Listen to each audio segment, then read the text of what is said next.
श्रीमद् भगवद गीता अथ तृतीयोध्याय। कुछ गिने चुने संस्कृत के श्लोक। अर्जुन उवाच ज्यायसी चत्कर्मणस्ते मता बुद्धिर्जनार्दन तत्किं कर्मणि घोरे मां नियोजयसि केशव।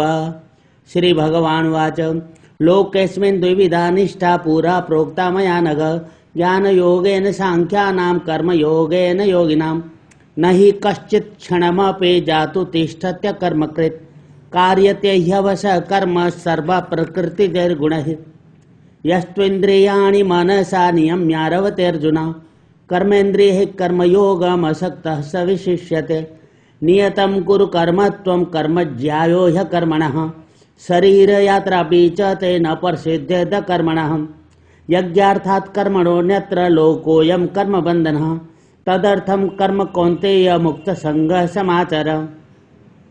सह यज्ञः प्रजा सृष्ट्वा पुरोवाच प्रजापतिः अनेन प्रसवेश्यध्वं एष बोस्तुश्च कामधुक् देवान् भावयतानेन ते देवा भावयन्तु वः परस्परं भावयन्तः श्रेय परमवाप्स्यथ इष्टान् भोगान् हि वो देवा दास्यन्ते यज्ञभाविताः तैर्दत्तान् प्रदायैभ्यो यो भुङ्क्तेस्तेन एव सः यज्ञशिष्टाशिनः सन्तो मुच्यन्ते सर्वकिल्बिषैः भुञ्जते ते त्वगं पापा ये पचन्त्यात्मकारणात् तस्मादसक्तः सततं कार्यं कर्म समाचर असक्तो ह्याचरन् कर्म परमाप्नोति पुरुषः यद्यदाचरति श्रेष्ठस्तत्तद्देवेतरो जनः स यत् प्रमाणं कुरुते लोकस्तदनुवर्तते न मे पार्थास्ति कर्तव्यं त्रिषु लोकेषु किञ्चन नानवाप्तमवाप्तव्यं वर्त एव च कर्मणि प्रकृतेः क्रियमाणानि गुणैः कर्माणि सर्वशः अहंकार विमूढात्मा कर्ताहमिति मन्यते तत्त्ववित्तु महाबाहो गुणकर्म विभागयोः गुणागुणेषु वर्तन्त इति मत्वा न सज्जते अथ केन प्रयुक्तोऽयं पापं चरति पुरुषः अनिच्छन्नपि वार्ष्णेय बलादीपनियोजितः। श्री भगवान उवाच काम एष क्रोध एष रजो गुण समुद्भव महाशनो महापाप्मा विद्धेनमिह वैरिणम् इंद्रियाणि मनोबुद्धिरस्याधिष्ठानमुच्यते एतैर्विमोहयत्येष ज्ञानमावृत्य देहिनम् तस्मात् त्वम् इन्द्रियाण्यादौ नियम्य भरतर्षभ पाप्मानं प्रजह्येनं ज्ञानविज्ञाननाशनम् इंद्रियाणि प्राण्याहुरिन्द्रियेभ्यः परं मनः मनसस्तु परा बुद्धिर्यो बुद्धे परतस्तु सः एवं बुद्धे परं बुद्ध्वा संस्तभ्यात्मानमात्मना जहि शत्रुं महाबाहो कामरूपं दुरासदम्। ओम तत्सदिति श्रीमद्भगवद्गीतासु उपनिषत्सु ब्रह्मविद्यायां योगशास्त्रे श्रीकृष्णार्जुन संवादे कर्मयोगो नाम तृतीयोध्याय। श्रीमद्भगवद्गीता का तीसरा अध्याय, इसका नाम कर्मयोग।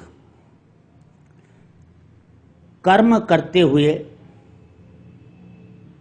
परमात्मा के साथ योग होना या परमात्मा के साथ मिल जाना। कर्म करना स्वरूप की प्राप्ति में साधन है, तो कर्म को अपने स्वरूप की प्राप्ति के लिए, आत्म प्राप्ति के लिए साधन माने गए हैं कर्म। इसलिए कर्म करना चाहिए, लेकिन किस ढंग से कर्म करना चाहिए और इस कर्म के द्वारा किस प्रकार से मोहग्रसित अंतःकरण सत्वगुणी हो जाता है और सुख को प्राप्त करता है। तो अर्जुन प्रश्न करता है कि हे कृष्ण, मुझे ज्ञान के विषय में, समत्व योग के विषय में व्याख्या करके फिर कर्म करने में क्यों लगा रहे हो? तो इसका उत्तर भगवान श्री कृष्ण देते हैं, देखो कर्म करना तो अर्जुन अनिवार्य है, आवश्यक है, प्रकृति का अंग है। कर्म करे बिना जो है शरीर का यात्रा पूर्ण नहीं होता, कर्म तो करना ही पड़ता है। मैं भी कर्म करता हूँ, यद्यपि मुझे कर्म करने की जरूरत नहीं, लेकिन लोक के आचरण के लिए जैसे ज्ञानी पुरुष महापुरुष करते हैं, लोगों ने भी उसी अनुसार चलना होता है। इसलिए लोगों के लिए भी जो है हम लोगों को कर्म करना ही पड़ता है, कर्म तो करना ही चाहिए। हे अर्जुन, ज्ञान की स्थिति में स्थित होने के लिए जीवन का प्रारंभ कर्म से ही होता है। यद्यपि कर्म प्रकृति पक्ष का है, फिर भी प्रकृतिवश होने वाले समष्टि तथा व्यष्टि या सामाजिक व व्यक्तिगत कर्म करना आवश्यक व अनिवार्य है। परंतु कर्म को स्वरूप से जानकर कर्म करने से कर्म बंधन के कारण नहीं बनते, अपितु ज्ञान मार्ग में प्रवेश का मार्ग प्रशस्त करते हैं। कर्म करे बिना प्राणी का जीवन संभव नहीं है। सोना, जागना, स्वप्न देखना, उठना बैठना, भूख प्यास, आना जाना और मल मूत्र आदि का त्याग आदि करना भी कर्म ही तो है। फिर प्राणी कर्म करे बिना रहना कैसे संभव है? कर्म करना अनिवार्य है। ये अर्जुन, यद्यपि मुझे कोई कर्म करने की आवश्यकता नहीं, फिर भी मैं लोग उदाहरण के लिए या समाज के मार्गदर्शन के लिए करता हूं, तो भी मुझे कर्म बंधन में नहीं रखते। कर्मेंद्रियों को जबरदस्ती कर्म करने से रोकना भी जीवन के लिए शुभ नहीं है। अनासक्त पूर्वक कर्म करना चाहिए। शरीर निर्वाह के लिए शास्त्रोचित कर्म करना चाहिए। कर्म में कर्तापन नहीं लाना चाहिए, क्योंकि कर्म प्रकृति से होते हैं। तू करता नहीं है, तू अकर्ता रहकर कर्म कर, तू प्रकृति के वश में है। कर्म न करने को लोग भी निकम्मा कहते हैं। निकम्मे को देखकर संसार के प्राणियों का निकम्मा होने का खतरा भी रहता है। काम करो, देवताओं के लिए यज्ञ कर्म करो, उस कर्म से तुम्हारे जीवन का निर्वाह होगा। तुम देवताओं को दो, देवता तुम्हें देंगे। यह निस्वार्थ आदान प्रदान है, यह विधान है। जो बिना यज्ञ का खाता है वह चोर है, जो यज्ञ करके खाता है वह निष्पाप हो जाता है। जो मात्र अपने और अपनों के लिए ही करता है वह स्वार्थी होता है, उसका तो जीवन व्यर्थ है। जनक आदि राजा लोग भी कर्तव्य कर्म को आसक्ति रहित होकर करते रहे थे। प्रथम कर्म, उसके बाद निष्काम कर्म, फिर फल इच्छा से रहित अकर्ता भाव से करे। कर्म तथा गुण को प्रकृति का धर्म मानकर कर्म करे। सत स्वरूप में पहुंचने की भावना से करे। लक्ष्य अपने स्वरूप का रखे। जैसे यात्री लक्ष्य में पहुंचने के लिए यात्रा करते हुए मार्ग में यात्रा अनुकूल उचित कर्म करता है, हे अर्जुन, तेरा कर्म और धर्म अपने स्वरूप लक्ष्य की प्राप्ति के लिए हो। हाँ, कर्म में लक्ष्य प्राप्ति के लिए अत्यंत विघ्न डालने वाला बाधक तत्व है काम। इसे कामना या इच्छा भी कहते हैं। लोग संसार में इसे कर्म को ही काम के नाम से जानते हैं। जैसे तुझे कोई काम नहीं है क्या? क्या काम करते हो? आदि आदि। जिसके पास काम ना हो उसके विवाह के लिए कोई कन्या तक देने को राजी नहीं। इसी काम वासना से प्रेरित होकर प्राणी पाप का भागीदार बनता है। हे अर्जुन, प्रकृति के रजोगुण से उत्पन्न यह काम विषय भोग से कभी तृप्त न होने वाला पापी है। यह काम ही तुझे निष्काम व अनासक्त होने नहीं देगा। यह तेरे स्वरूप के लक्ष्य का आवरण है। तुझ अपने स्वरूप प्राप्ति लक्ष्य पर चलने वाला ज्ञानी का महान बैरी है।